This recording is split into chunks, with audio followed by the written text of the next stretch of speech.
여러분 안녕하세요. 런던의 김인수입니다. 제가 한국을 떠나올 때, 그러니까 제가 어떻게 보면 굉장히 젊었을 때죠. 그럴 때 제 아버지께서 늘 하신 얘기가 있습니다. 아버지가 늘 그러시더라고요. 그 사람이 멀리해야 될 것이 몇 개 있는데 그 중에 하나가 경찰서를 멀리해야 되고 법원을 멀리해야 되고 그리고 화장실을 집에서 멀리 둬야 된다. 이렇게 늘 얘기를 하셨어요. 옛날에는 우리가 흔히 말하는 그 화장실이 그 집 건물에서 가장 멀리 있었죠. 여러분 그런 경험이 있는지 모르겠습니다. 그런 생활을 하고 있었고요. 또 경찰서를 드나든다는 것은 그렇게 좋은 일들이 아니었죠. 최근에 제가 영국에서 우리 한인들을 뵈면서 늘 느끼는 건 뭐냐면 가능하면 법원을 가까이 하지 않고 경찰을 가까이 하고 싶어 하지를 않습니다. 예, 아마 우리가 한국에서 배웠던 것 때문이겠죠. 그런데 참 이상하게도 경찰서에 투서를 제일 많이 하는 사람들이 또 우리 그 중에 한 민족이 우리 한민족입니다. 예, 이 영국 킹스톤 경찰에서 한국 사람들이 참 이상하다고 얘기를 해요. 왜냐하면 툭 하면 남의 잘못이나 남의 불법을 경찰에 투서를 하는데 영국 경찰의 입장에서는 이 투서를 받아서 처리를 하려고 하니까 첫째는 인력이 부족하고요. 그 다음은 한국 분들이 투서를 하긴 하는데 대부분 증거를 얘기하지 않고 그냥 어떤 이런 혐의가 있다라는 정도로 얘기를 하기 때문에 경찰들이 그 증거를 찾기 전에는 움직이기가 참 어렵다 이런 얘기를 참 많이 합니다. 그래서 사실은 우리가 다른 사람들의 불법한 행위를 보면서 거기에 참지 못하고 같이 의협심으로 그런 불법을 없애야 되겠다 이런 생각을 하는 것은 이해가 됩니다만 스스로 해결하기보다는 대부분 공권력에 의존해서 그래서 이제 문제를 해결하려고 많이 하죠. 그러다 보니까 우리가 특히 우리 한국인들이 하는 행동 중에서 많은 행동들이 영국인들의 눈에 보기에는 좀 이상해 보이는 그런 경우가 많이 있는 것 같습니다. 예, 오늘은 우리가 이 법원을 가까이 하다 보면 또는 법원을 통해서 문제를 해결하다 보면 좋은 점이 있죠. 그 좋은 점이란 뭐냐면 우리가 어떤 사적인 감정으로 문제를 해결하기보다는 법률적으로 잘 훈련된 그런 판사들을 통해서 문제를 해결해 나가기 때문에 우리들이 늘 갖는 그 억울함, 어떻게 보면 좀 속상함이죠. 그런 것들이 많이 줄어든다는 장점이 있습니다. 반면에 단점은 뭐냐면 이 법률 서비스를 통해서 문제를 해결하려고 하면 비용이 많이 든다는 그런 단점이 있죠. 물론 영국에서는 민사소송에서는 소송에서 이기면 그 문제를 만들어낸 상대편이 이긴 쪽에 변호사 비용을 다 지불을 해야 됩니다. 이론적으로는 100% 지불을 해야 되죠. 그러나 막상 그 재판을 해보면 법원에서 판사님이 100% 지불하라고 명령을 내리지는 않습니다. 보통은 예, 잘 받으면 한 90%, 좀 못 받으면 한 80%, 뭐 70% 정도를 받는 경우도 있다고 합니다.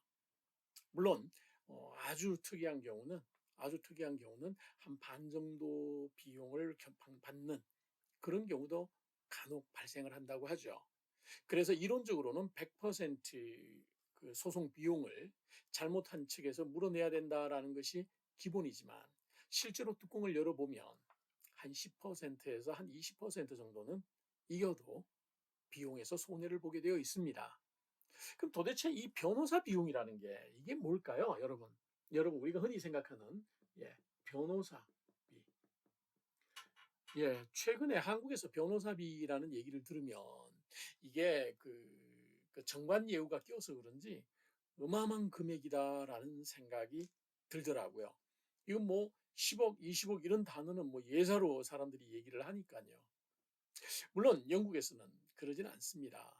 그런 정관 예우도 없고 그렇습니다. 그러나 영국에서도 역시 비용이 많이 듭니다. 왜냐하면 대부분 변호사들이 일하는 시간에 따라서 금액을 계산하거든요. 예를 들자면은 저 같은 경우에 시간당 350파운드를 차지합니다. 350파운드를 청구합니다. 350파운드, 3,500, 35,000, 35만. 예, 합쳐보면 약 한 50만 원 정도 되죠. 1시간에 50만 원 정도의 비용을 내야 된다는 겁니다. 물론 이 1시간에 350파운드를 받는다고 해서 우리가 항상 몇 시간 일했다 이렇게 하는 건 아니고요. 이 1시간을 보통 10등분으로 나눕니다. 1시간을 10등분으로 나누면 한 등분은 시작에서부터 6분까지가 되겠죠. 그러니까 6분까지 일을 했다 그러면 원 유닛이 되는 겁니다. 편지를 쓰는데 변호사가 편지를 쓰는데 12분이 걸렸다. 그러면 2 유닛이 되겠죠. 이렇게 12분이 걸렸을 때는 2 유닛이라고 얘기합니다. 6분 이상 12분 이하는 2 유닛이 되겠죠. 그러면 12분 이상 18분 이하는요. 3 유닛이 되겠죠. 3 유닛이 됩니다. 그러면 1시간에 350파운드니까 한 유닛은 그거의 10분의 1이 해당이 되겠죠. 그래서 1유닛이면 1유닛이라고 그러죠. 1유닛이면 35파운드를 청구합니다. 물론 부가가치세는 영국에서 따로 받게 돼 있죠. 이 부가가치세는 국가가 갖는 거고요. 여기는 20%에 해당이 됩니다. 대한민국은 10%라고 제가 알고 있는데 부가가치세가 20%인데 이 20%도 또 올리자는 얘기가 있습니다. 그러나 아무튼 뭐 국가가 국가로서 역할을 하려고 하다 보니까 세금 수입을 늘려야 되죠. 세금 수입을 늘리기 제일 좋은 데가 바로 간접세와 그리고 이 부가가치세가 아닌가 그런 생각을 합니다. 아무튼 이 한 유닛이면 35파운드 플러스 VAT를 청구하게 되는 겁니다. 그런데 예를 들어서 어떤 편지를 하나 쓰기 위해서 우리가 보통 이제 그냥 단순하게 편지를 쓰면 그런 경우 루틴하다 그러죠. 루틴한 편지를 쓰거나 루틴한 이메일을 쓰게 되면 무조건 원 유닛을 차지하라, 원 유닛을 청구하라라고 영국 변호사협회가 기준을 정해놓은 게 있습니다. 그런데 소송장을 쓰게 되면 그 소송장을 뭐 변호사가 머리가 좋아서 그냥 탁 영감을 받아서 쫙 쓰는 건 아니지 않습니까? 그 소송장을 쓰기 위해서는 우선 의뢰인과 미팅을 해야 되고 그리고 의뢰인을 통해서 그동안 일어났던 일을 모두 다 듣고 메모를 해야 되겠죠. 이걸 어텐던스라 그럽니다. 이 어텐던스를 하는데 보통 한 30분 걸렸다. 그러면 5 유닛이 되겠죠. 그럼 5 유닛은 어떻게 해서 비용을 청구하게 되겠습니까? 바로 35파운드 곱하기 5 유닛 한 25만 원 정도 됩니다. 그런데 만일 의뢰인이 너무 억울한 감정이 얘기를 막 하고 싶어서 30분 안에 줄여서 깔끔하게 얘기하면 되는 거를 2시간 동안 늘어놓고 얘기를 했다고 한번 해봅시다. 그러면 변호사는 일단 이 350파운드씩 청구해야 되는 이 비용의 2시간 분량을 청구하게 됩니다. 그러면 약 700파운드 정도 되겠죠. 부가가치세를 빼고도요. 부가가치세를 빼고도 100만 원이 넘는 돈입니다. 예. 이래서 영국인들은 변호사를 만나러 올 때 항상 정리를 해놔요. 오늘 가면 어떤 얘기를 해야 될까? 그래서 그 자료랑 딱 준비를 해가지고 와서 30분이면 30분 안에 쭉 설명을 해줍니다. 그리고 변호사의 질문에 대해서 답변하고 그렇게 해서 마무리를 하고 갑니다. 그러니까 영국 의뢰인을 만나면요. 영국인들은 오래전부터 훈련이 돼서 그런지 의뢰인을 만나면 보통 미팅이 어텐던스가 30분을 넘지 않습니다. 그런데 우리 한국 분들을 만나면은요. 그러면 보통 이거의 몇 배가 되느냐 하면 4배에서 5배 정도 됩니다. 막 억울한 감정이 너무 많아 가지고요. 했던 얘기 또 하고 했던 얘기 또 하고 또 억울해서 한번 화내고 막 이렇습니다. 그러니까 감정은 충분히 이해가 되지만 사실은 비용을 많이 쓰게 되는 겁니다. 그래서 어떤 분은 소송에서 이겨서 그 일반 법원으로 가지 않고 소송 비용을 받지 못하는 트라이뷰널로 갔는데 소송에서 배상금을 2만 5천 파운드를 받았는데 변호사비를 5만 파운드를 낸 사람이 있습니다. 예, 물론 뭐 하이코트라든지 아니면은 카운티 코트에서 재판을 하는 문제였으면 그 변호사 비용 중에서 리즈너블하게 누구나 다 인정할 만큼 비용에 해당되는 비용을 법원이 상대편에게 내라고 하겠지만 트라이뷰널 같은 경우는 트라이뷴을 특수 목적으로 만들어진 그런 신속하게 일을 처리하기 위해서 만들어진 그런 법원이 있습니다. 예를 들어서 고용법원이라든지 아니면 이미그레이션 법원이라든지 비자 관계된 이런 쪽에서는 대부분 코스트 오더를 내리질 않습니다. 그래서 자기 비용은 자기가 부담을 하는데요. 배상금 2만 5천 받고 변호사비 5만 파운드를 내는 사람들이 있다는 겁니다. 우리 한국 분들 중에서요. 그만큼 우리가 사실은 이 시간 매니지를 잘 못해요. 그 다음은 또 하나는요. 제가 어떤 분이 보증금을 어떤 비즈니스를 하는데 보증금을 한 1억 정도를 받아야 되는데 그 건물 주인이 1억 정도의 보증금을 주지 않겠다고. 물론 계약 조항에 의하면은 받기가 참 어려운 그런 상황이었어요. 그런데 이분이 찾아와서 그 보증금을 좀 돌려받게 해달라. 사실은 1억 정도 되는 돈이니까 적은 돈은 아니죠. 그래서 그분의 케이스를 전부 다 리뷰를 하고 체크를 하고 그러면서 어디에 계약에 무슨 문제점이 있는지 이런 것들을 찾아내고 판례를 찾아내고 했습니다. 약 한 10시간 정도의 시간을 들여서 그 문제를 해결을 했죠. 그리고 난 다음에 약 그 10시간 동안 조사하고 준비한 그 자료를 바탕으로 두 장에 해당되는 편지를 준비했습니다. 그거를 프리액션 프로토콜이라고 하는데요. 소송 전에 먼저 프리액션 프로토콜을 보내야 됩니다. 영국은. 그래서 프리액션 프로토콜을 작성을 해서 보냈어요. 상대편이 그 프리액션 프로토콜을 보고서는 아마 변호사를 찾아갔던 것 같습니다. 그랬더니 그쪽 변호사가 이거는 이 프리액션 프로토콜을 보니 이대로 소송을 가게 되면 당신이 질 것 같다. 그러니 그 1억에 해당되는 돈을 주고 끝내라. 왜냐하면 이거 소송으로 가게 되면 그 1억 때문에 당신이 변호사비 2억 정도, 약 10만 파운드 정도를 물어내는 수가 있겠다. 이렇게 얘기를 했나 보더라고요. 그러니까 그 건물주는 얼마나 당황했겠습니까? 얼른 쫓아와서 나 1억을 줄 테니 한화로 약 1억 정도 되는 돈을 줄 테니 우리 소송하지 말고 끝내자. 그래서 잘 해결되었습니다. 그래서 저는 10시간 분량의 비용을 청구를 했습니다. 처음 약속대로.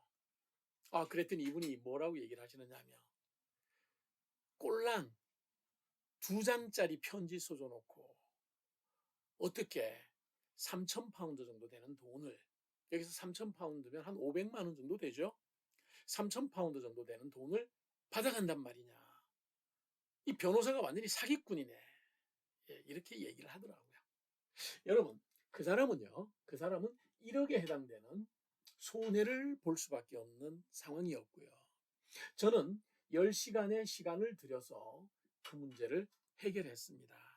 그런데 그분 표현으로 말하면 꼴랑 2장짜리 편지로 이 문제를 해결했으니 2장짜리밖에 안 되는데 무슨 놈의 10시간 비용 약 3천 파운드 3,500 파운드입니다만은 3천 파운드 정도 되는 한화로 말하면 약 한 500만 원 정도 되는 500만 원 정도 되는 그런 변호사 비용을 청구한단 말이냐.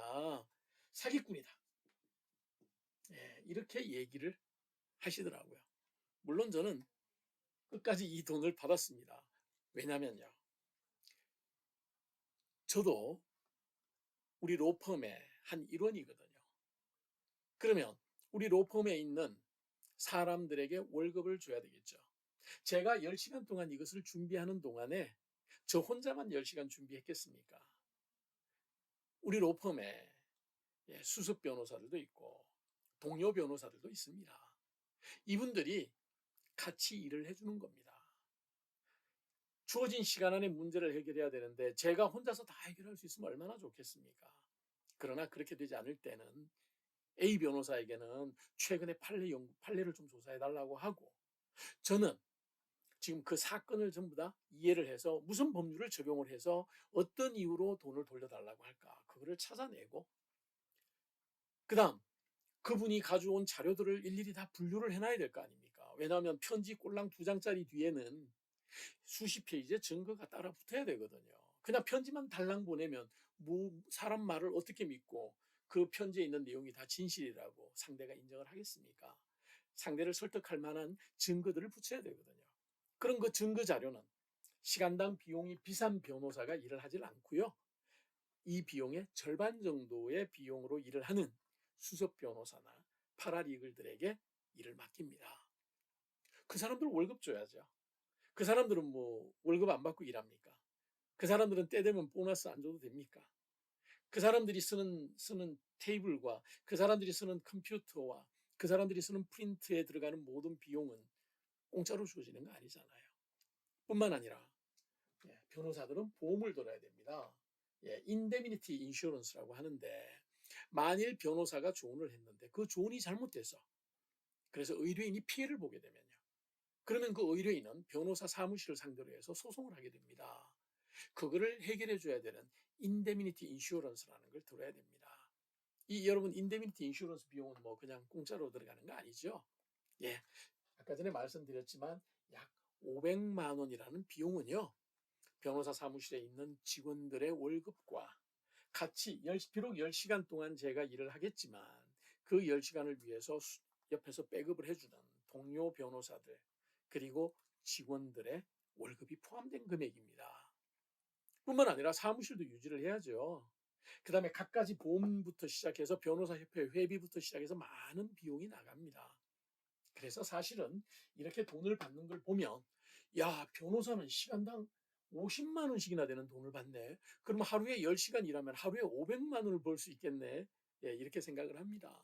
그러나 실제로는 그렇지 않습니다. 변호사들 중에서 돈만을 생각하면 진짜 돈만을 생각하는 사람들이 간혹 있겠죠. 연속국에도 보면 그런 변호사들이 보이거든요. 그러나 실제 영국 변호사들 중에서는요.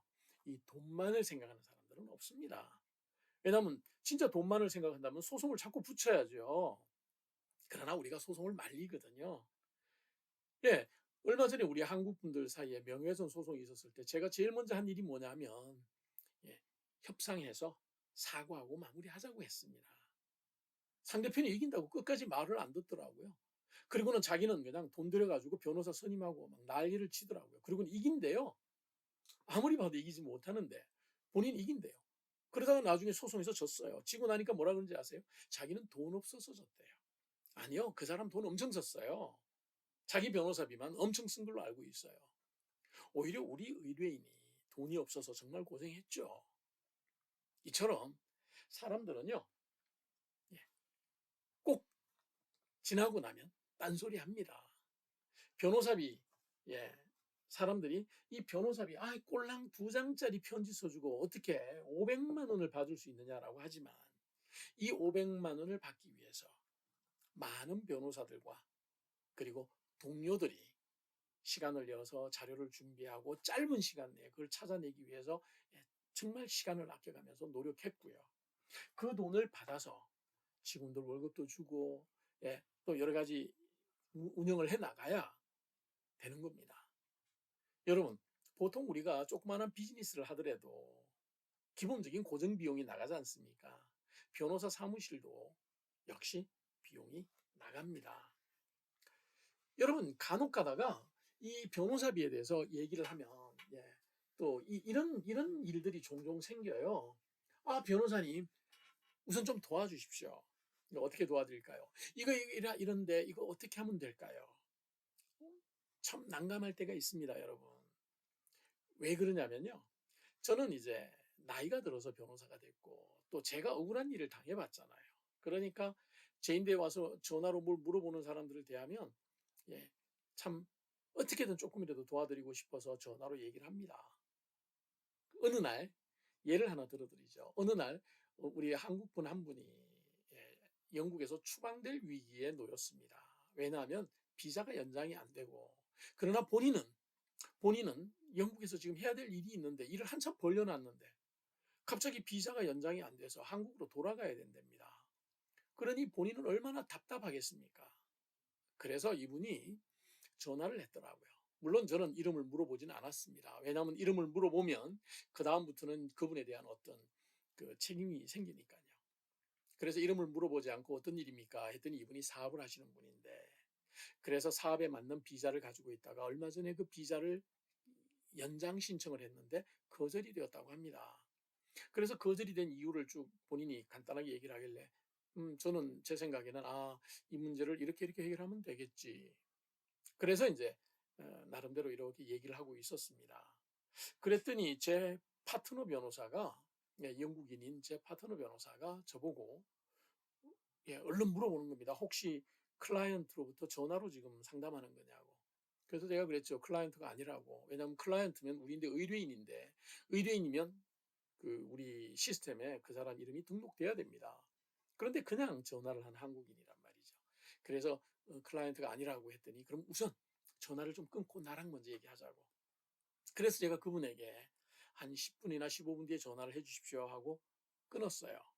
그랬더니 제 파트너 변호사는 변호사가 된 지 한 30여 년 되는 그런 친구입니다. 그 친구가 저한테 묻더라고요. "무슨 일이냐?" 그래서 제가 그랬죠. "이민법에 관계된 문제다. 이민법." 왜 무슨 일인데?" 이 우리 한국 분 한 분이 비자 연장이 안 되어서, 연장이 거절되어서 그래서 한국으로 돌아가야 되는 상황인데, 지금 영국에서 벌여놓은 비즈니스가 굉장히 커서 이거 지금 들어가면 큰일 난다고 생각을 하는데 이걸 어떻게 해결했으면 좋겠냐고 물어본다. 그래서 너는 뭐라고 얘기를 하려고 했는데. 그래서 제가 그랬죠. 일단은 홈오피스에 다시 연장 재신청을 하게 하고, 이게 순서니까 연장 재신청을 하게 하면 그러면 결과가 어떻게 되는데 거절될 거다. 당연히 거절돼요. 그러면 이 연장 재신청을 했기 때문에 이 조건을 가지고 그 다음은 어디로 가느냐? 법원으로 가면 된다. 뭐냐면 그 트라이뷰널, 임플로이먼트 이미그레이션 트라이뷰널에 가서, 법원에 가서 어필을 하면 된다. 그럼 어필을 하면 어떻게 할 건데? 그래서 어필을 하면 왜 이 비자가 연장이 거절되면 안 되는지 그 이유를 전부 다 나열을 하고, 비록 영국 법률상 조건에 맞지는 않지만 홈오피스, 즉 영국 내무부의 디스크리션 파워, 자의적으로 결정할 수 있는 파워가 있으니 그 디스크리션 파워를 가지고 예, 이 문제를 거론해달라, 다시 한번 봐달라라고 하면, 대부분의 경우 지금까지 판례에 의하면 판사님들이, 예, 이 이미그레이션 트라이뷰널의 판사님들이 비자를 연장을 해줄 수 있다고 본다. 그랬더니 그러더라고요. 연장시킬 자신이 있냐고. 자신이 있다고. 그랬더니 그 친구가 뭐라고 얘기하느냐면, 그러면 그러면 그 친구를 아무 얘기하지 말고 사무실로 불러서 우리 로펌의 의뢰인으로 등록을 시키고 돈을 받은 다음에 이 과정을 네가 직접 해줘라. 그래서 제가 그랬죠. 그 사람은 지금 등록이나 이런 거를 할 생각은 없는 것 같고 뭔가 가능성이 있는지 물어보는 것 같으니까 나는 내가 생각하는 가능성을 알려주는 게 필요하지 않느냐. 그랬더니 경험 많은 제 파트너 변호사가 웃으면서 이런 얘기를 하더라고요. 네가 만일 이런 설명을 해주고 여기에서 홈오피스의 디스크리션 파워로 문제를 어떻게 해결하라라고 일러주면 그 사람은 얼씨구나, 이렇게 하면 되는구나, 내가 이걸 몰랐구나, 김인수 변호사가 그러는데 요렇게 하면 된대더라 해서 그대로 할 거다. 그런데 그 사람이 쓰는 편지, 자네가 쓰는 편지가 같은 수준이 될 수 있겠느냐. 너는 네가 단순하게 편지 하나를 쓴다고 하지만 그 편지 하나 쓰는 과정이 어떠냐. 최소한 유사한 케이스를 전부 다 찾아볼 거고, 그 유사한 케이스에서 홈오피스가 받아들인 경우, 받아들이지 않은 경우를 전부 다 분류를 할 거고, 그리고 거기에 맞춰서 이 의뢰인의 상황을 설명을 해서 편지를 쓸 거 아니냐. 그러나 네가 그렇게 편지를 쓰면 됩니다라고 얘기를 해줬을 때 그 한국인은 과연 네가 생각하는 그 수준의 편지를 쓸 수 있겠느냐? 없을 거 아니냐. 그래서 증거나 이런 것들이 제대로 서면으로 제대로 정리가 안 된 상태에서 홈오피스에 어필 서류가 들어갔을 때 홈오피스가 과연 받아줄 수 있겠느냐. 그러다가 만일 거절이 되었다고 해보자. 그 거절에 대한 책임은 누가 질 거냐. 그래서 제가 그랬죠. 아니 내가 인스트럭션을 받은 것도 아닌데 내가 책임져야 될 일은 없지 않느냐. 그리고 그 사람이 이름이 누군지도 모르고, 그리고 그 사람에게 내가 어떤 클라이언트 케어 레터라고 해서 그 인스트럭션을 받은, 예, 받은 다음에 그 사람을 어떻게 하겠다라고 하는 편지를 보낸 것도 없고, 그 사람은 내 클라이언트가 아닌데 내가 왜 책임을 져야 되느냐. 그랬더니 그 친구가 그러네요.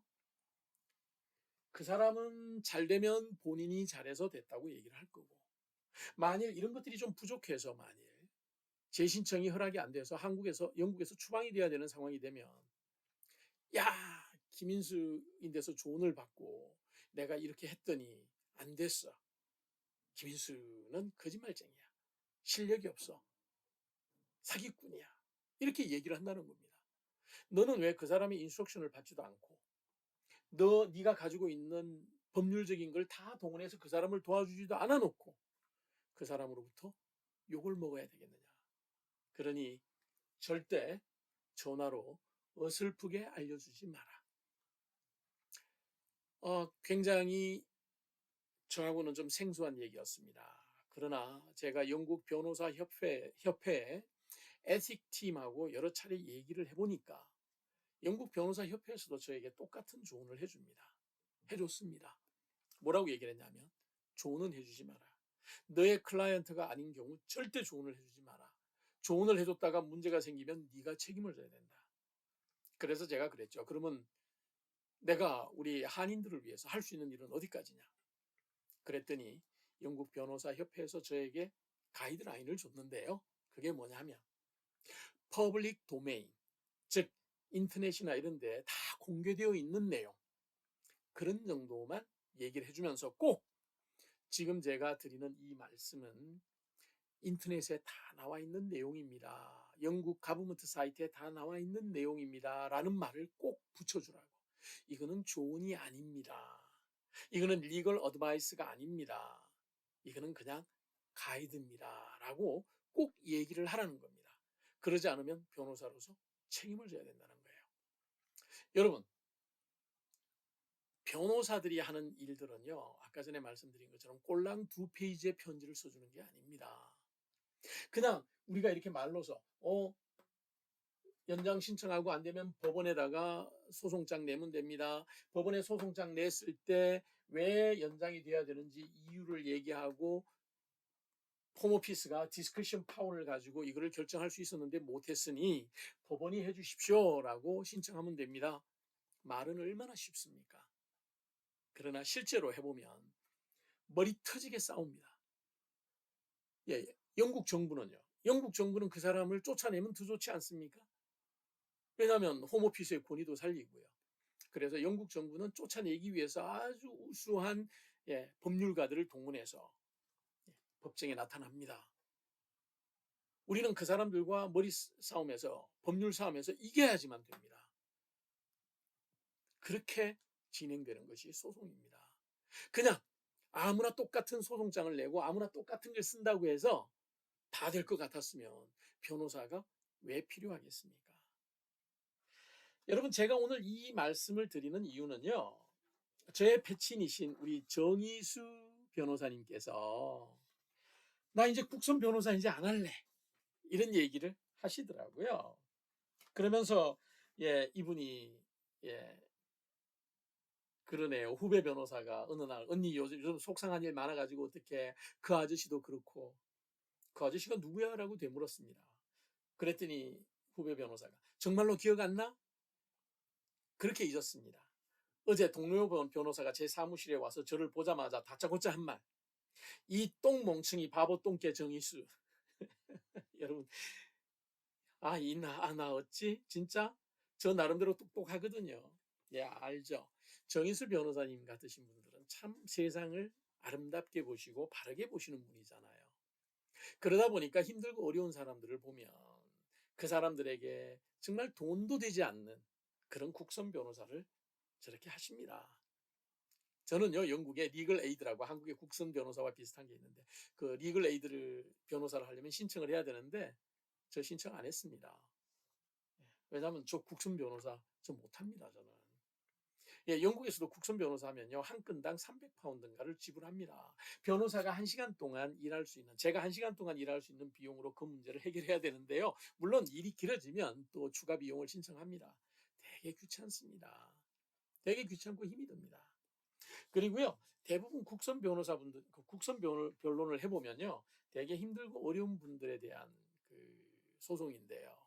힘들고 어려운 분들의 특징이 다 그런 건 아닙니다만, 우리 정희수 변호사님이 몇 건 그런 거를 통해서, 나 이제 진짜 국선 변호사 안 해, 이렇게 얘기하시듯이 힘들고 어려운 일들이 많이 생깁니다.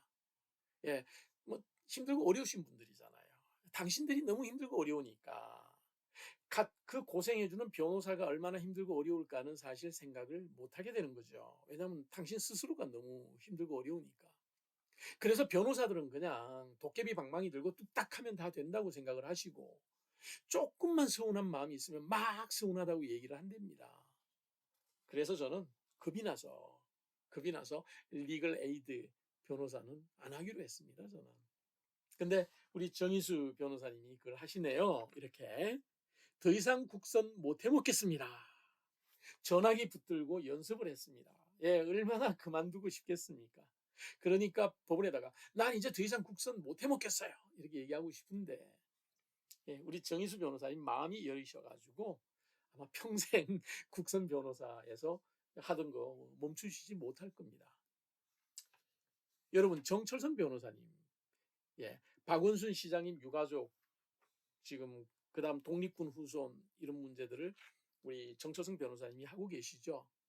여러분, 이거 변호사면 그냥 아무나 다 마음만 먹으면 할 수 있을 것 같습니까? 불가능합니다. 우선 정철성 변호사님이 이런 변론을 하시기 위해서는 다른 일을 줄여야 돼요. 왜냐하면 시간이라는 게, 저도 지난주에 어떤 한 소송의 서류 때문에 금요일 오후 4시 반까지 정말 머리 터지게 밥도 못 먹고 일을 했습니다. 저만 그런 거 아닙니다. 제 뒤에 백업해주는 두 분의 변호사가, 우리 세 사람이 아주 밤을 새웠고요. 그리고 우리랑 같이 일하는 바리스타 세 분이, QC를 포함한 바리스타 세 분이 같이 밤을 새웠습니다. 여러분, 재판이라는 게 때로 이렇습니다. 밥 먹을 틈도 없어요. 오죽했으면 집사람이, 제가 서류가 너무 많아서 새벽부터 일을 하다 보니까 사무실 출근하는 시간 1시간이 아까워서 재택근무를 했거든요. 그리고는 컴퓨터를 여러 대 동시에 켜놓고 사무실에 있는 동료 바리스타, 그다음에 상대편하고 막 계속 주고받고 일을 하는데 정신없이 일을 했습니다. 그러다 보니까 밥을 못 먹으니까 집사람이 물하고 뭐 조그마한 음식을 들고 왔다가, 제가 전화 통화가 딱 끝나면 제 입에 다 쏙 집어넣고 물 마시라고 주더라고요. 예, 그럴 정도로 일이 많을 때는 정말 미칠 지경으로 일을 합니다. 그리고는 이틀간, 토요일, 일요일 이틀간 그냥 진통제 먹고 잤습니다. 여러분, 정철성 변호사님이 이 소송을 하시기 위해서 얼마나 많은 시간을 여기다 쏟아붓고 있겠습니까? 2012년 연말에 나는 검사한테 성폭행 당했다고 한 여성의 사건을 맡아서, 이런 경우는요, 검사들이랑 싸워야 됩니다. 여러분, 여기에 무슨 성폭행 당한 그 여자분이 형사 사건인데, 정철성 변호사님이 일하신 만큼, 그리고 정철성 변호사님이 일을 하셔서 같이 뒤에서 백업해주는 그 직원들의 월급이 될 만큼 여러분, 돈을 지불할 수 있었겠습니까? 지금도요, 우리 독립유공자분들을 위해서 일을 하시잖아요. 아마 법원에 내야 되는 그 등기료라고 있죠. 우리도 법원에 내는 피가 있는데, 아마 그런 정도의 돈은, 같이 십시일반 모았을 수 있습니다. 그렇다고 해서 정철성 변호사님이 평소에 받던 시간당 변호사 비용을 받아가면서 그 일을 하는 거 아니지 않습니까? 그러니 정철성 변호사님은 그 일을 하기 위해서 수입이 되는 다른 일을 줄여야 돼요. 그 일을 줄이면요, 정철성 변호사님이 혼자서 다 하시는 분 아니잖아요. 그 사무실에서는 정철성 변호사님이 하시는 일을 백업해주고 뒤에서 도와주는 동료들과, 그리고 고용된 직원들이 있거든요. 그 직원들 먹여 살려야죠. 그 직원들 월급 한 달만 안 줘보세요. 넣어줘보세요. 정철성 변호사님 싫어하는 조선일보가 가만히 있겠어요? 정철성 변호사 직원들 월급 안 줘, 뭐 이러면서 기사 쓸 거 아닙니까? 그러니 정 변호사님은 돈을 빌렸으라도 직원들에게 월급을 주고, 직원들에게 대우를 안전하게 책상을 마련해주고, 일하는데 부족함이 없도록 해줘야 됩니다. 여러분, 그런데도 불구하고 이런 일을 맡아서 하시는 정철성 변호사님 같은 분, 정희수 변호사님 같은 분, 사실은 정말 훌륭하시고 대단하신 분들입니다. 대한민국에 아직까지 그래도 제가 맨날 대한민국을 뜯어 고치자고 욕하고 난리를 치지만 그래도 아직까지 대한민국에 희망이 있는 이유는 2만 5천 명의 변호사들 가운데서 훌륭하신 분들이 아직 많이 있기 때문입니다. 정말 어쩌면은 자신의 어떤 그 안위보다도 자신의 삶보다도 남을 위해서 더 많이 노력하시는 그런 변호사님들이 우리 주변에 있기 때문에 그래서 사실은 나라가 바로 쓰는 거죠. 예, 친일 재산 환수하는 이런 일 정철성 변호사님이 나서셔서 지금까지 해주고 계시잖아요. 이런 일들 그냥 되는 거 아니라는 거 여러분 잘 아시겠죠? 그래서 간혹 가다가 변호사들이 조금 잘못해주면 서운하다고 하고 뭐 뒤돌아서서 욕하고 아까 전에 말처럼 꼴랑 2페이지 써줘놓고 500만 원을 받아가고 그 사람 그 500만 원을 받아가는 변호사와 그 변호사의 동료들이 없었으면 1억을 날렸을 텐데요. 1억을 날렸을 텐데 그런데 그 1억을 되찾은 그 고마움은 사실 기억도 안 하고요. 500만 원의 소송 비용이 나간 걸 가지고 변호사비 나간 걸 가지고 오히려 변호사를 사기꾼이라고 얘기를 한단 말이죠. 물론 그때도 1억뿐만 아니라 그 500만 원에 해당되는 변호사비도 상대편에게서 받아주겠다고 절대 나서지 말라고 그렇게 신신당부를 했는데 상대편이 찾아와서 1억 줄 테니 끝내자라고 하니까 얼른 거기다가 사인을 해버리는 거 있죠. 변호사에게 위임했으면 변호사가 마무리해 줄 때까지 좀 기다려야죠. 그래서 왜 당신이 거기에 사인을 했냐고 내가 그렇게 조심하라고 비용까지 다 받아들일 테니 절대 나서지 말라고 제가 부탁을 했는데 왜 그러셨냐고 했더니 그 1억마저 못 받을까봐 그랬답니다. 그런데 뭐라 그러겠습니까? 여러분 변호사 비용 물론 비쌉니다. 그러나 한국에서처럼 그렇게 정관예우 비용이 아닌 일반적인 변호사 비용은요.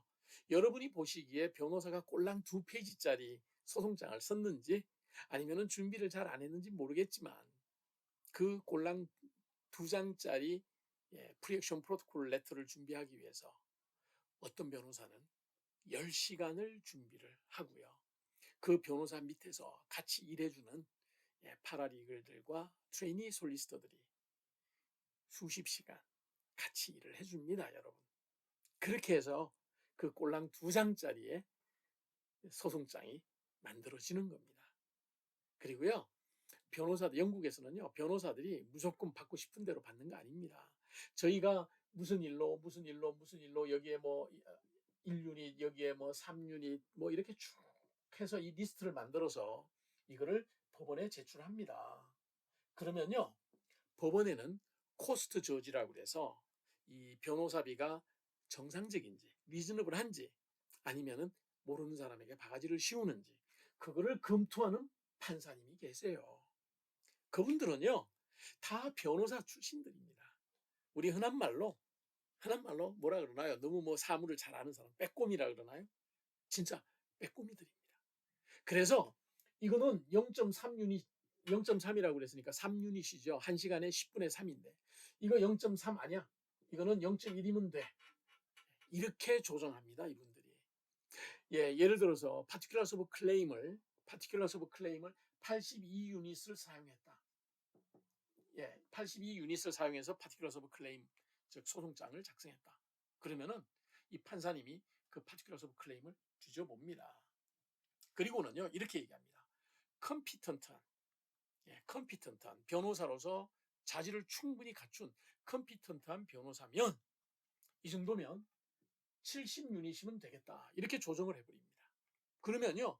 나는 82유닛, 8시간 12분 들여서 작성한 거를 7시간으로 깎아내립니다.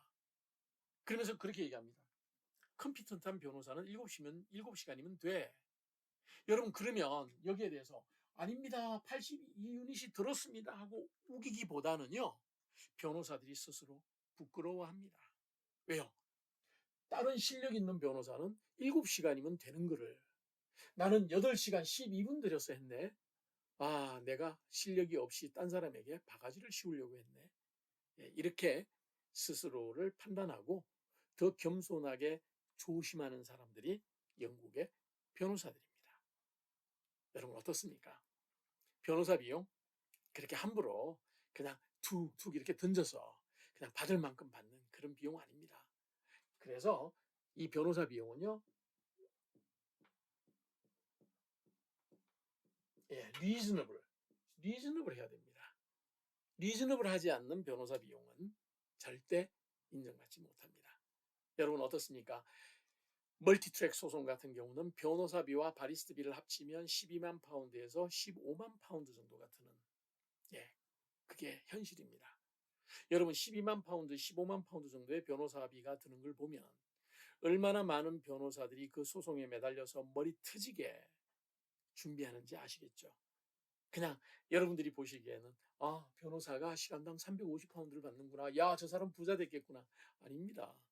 시간당 350파운드를 받아도 우리가 10시간을 일하고서 그 10시간의 시간을 다 청구할 수 있으면 얼마나 좋겠습니까?